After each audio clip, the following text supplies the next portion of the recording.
Katanya, sahur itu ganggu tidur, dan sahur nggak buat semua orang. Kalimat itu yang bikin nama Cut Rizky mendadak jadi perbincangan hangat di media sosial. Semuanya bermula dari sebuah video yang memperlihatkan selebgram asal Aceh ini berbincang santai bersama sang suami. Dalam video tersebut, ia mengaku bahwa aktivitas sahur terasa sedikit mengganggu jam tidurnya karena ia ingin tidur lebih lama saat malam Ramadan. Ia bahkan menyebut sahur itu nggak buat semua orang. Sebagai solusi, Cut Rizky memilih makan lebih banyak saat malam sebelum tidur, supaya tetap kenyang saat menjalani puasa tanpa harus bangun dini hari. Gak bisa sahur. Satu guys. Jadi kita mau makan sekarang. Yuk duduk, kita makan berdua. Kok nggak ada sayur? Iya, nggak masak sayur.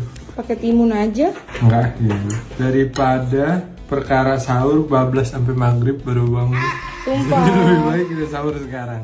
Jadi sahur tuh menurut kita agak sedikit ganggu jam tidur kita gitu. Karena kita pengen tidur lebih lama. Nah, biasa habis makan gini, kita tidur. Lihat deh menunya enak banget.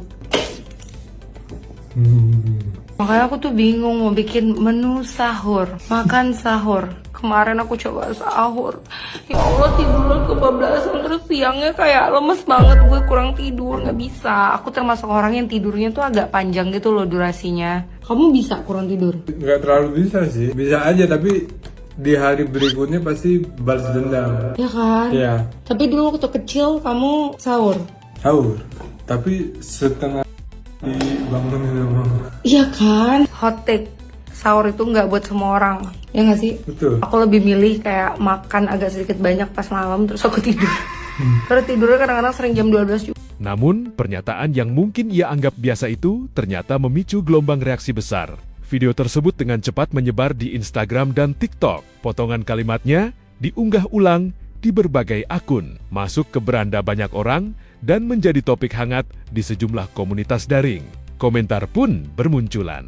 Ada yang mengingatkan bahwa sahur bukan sekadar soal makan, tapi juga momen ibadah. Ada yang menyinggung soal keberkahan dalam sahur. Bahkan ada yang menuliskan, salah satu syarat puasa adalah berakal, mampu membedakan baik dan buruk. Perdebatan pun melebar. Bukan lagi hanya soal bangun atau tidak bangun, tapi menyentuh pemahaman nilai dan makna Ramadan itu sendiri. Di tengah derasnya kritik, video asli tersebut akhirnya dihapus. Tak lama kemudian, muncul klarifikasi dari akun TikTok miliknya dalam unggahan bernuansa hitam putih. Dalam pernyataannya, Cut Rizky menyampaikan permintaan maaf secara terbuka. Ia mengakui bahwa pernyataan sebelumnya adalah kekhilafan dan tidak ada pembenaran atas kalimat yang ia sampaikan, terutama terkait ungkapan bahwa sahur mengganggu. Ia juga menyebut bahwa dirinya dan suami berkomitmen untuk belajar dari kesalahan, serta lebih bijak dalam menyampaikan pendapat di masa depan.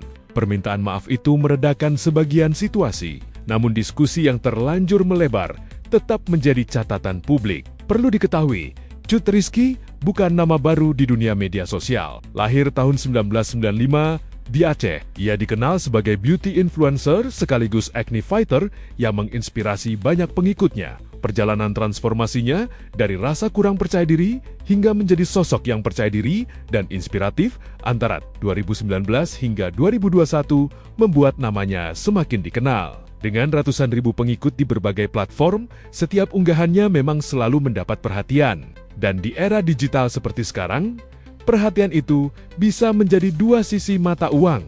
Kasus ini menunjukkan satu pola yang sering terjadi di media sosial: konten dibuat, potongan kalimat viral, reaksi publik membesar, lalu klarifikasi menyusul. Dari sini ada pelajaran penting.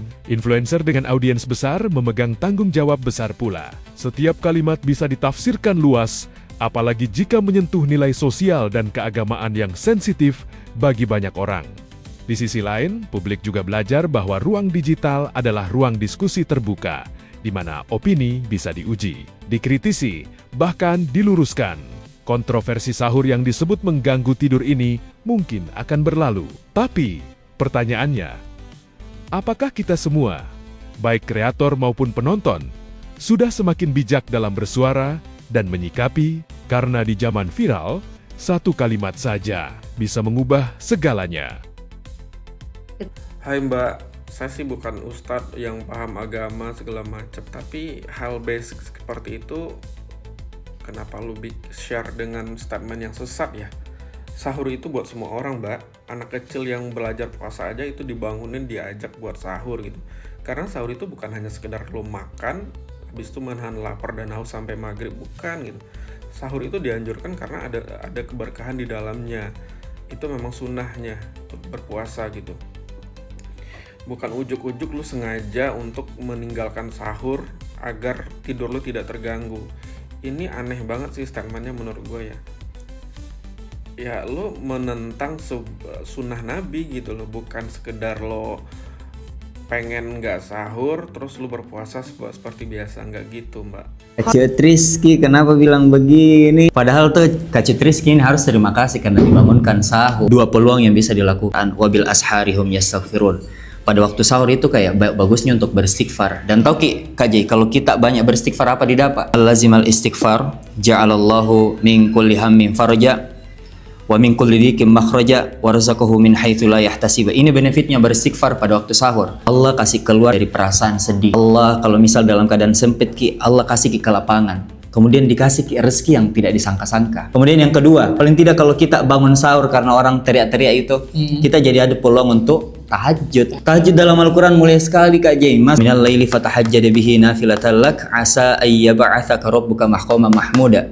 Di antara sebagian malam kalau kita lakukan itu salat tahajud, maqaman mahmuda, dapat tempat yang paling tinggi, paling mulia. Kak Rizky jangan bilang kayak gitu. Terima kasih sama orang-orang yang teriak sahur. Jadinya kita bisa bangun beristighfar di waktu sahur dan lakukan tahajud. Cuma 30 hari Ji. Gue habis baca berita ini. Aduh, ini mbak-mbak di Indonesia lagi pada kenapa sih mbak-mbak? Kemarin mbak-mbak yang gila-gila jadi WNA. Nah sekarang ada mbak-mbak yang bilang kalau sahur itu ganggu tidurnya. Pertama sih itu hijab mbak. Kok bisa dalam keadaan sadar ngomong kayak gitu mbak? Kedua, situ tinggal di negara yang mostly itu masyarakat Islam. Dan kocaknya dia bilang katanya mendingan makan di malam hari dibanding lo sahur. Mbak, lu pikir puasa itu tentang makan sama minum doang apa? Kalau mbak paham agama, harusnya mbak tahu kalau waktu sahur itu waktunya waktu mustajab untuk doa. Dan dapat pahala mbak, karena mbak mengikuti sunnah. Jadi sahur itu gak cuma tentang makan dan minum, oke mbak? Mbak gak apa-apa gak sahur, tapi gak usah bilang-bilang di medsos, gak usah kayak ngajak-ngajak orang, ngasih tahu orang. Pakai ngasih tahu daripada sahur mendingan makan malam. Emang lu ngomong sama diri Kobuzer sama Aderai? Kalau alasan mbak jam tidur mbak jadi berantakan, jangan nyalain sahurnya. Tapi nyalain kenapa mbak kerjanya sampai malam, miskin lintir sih.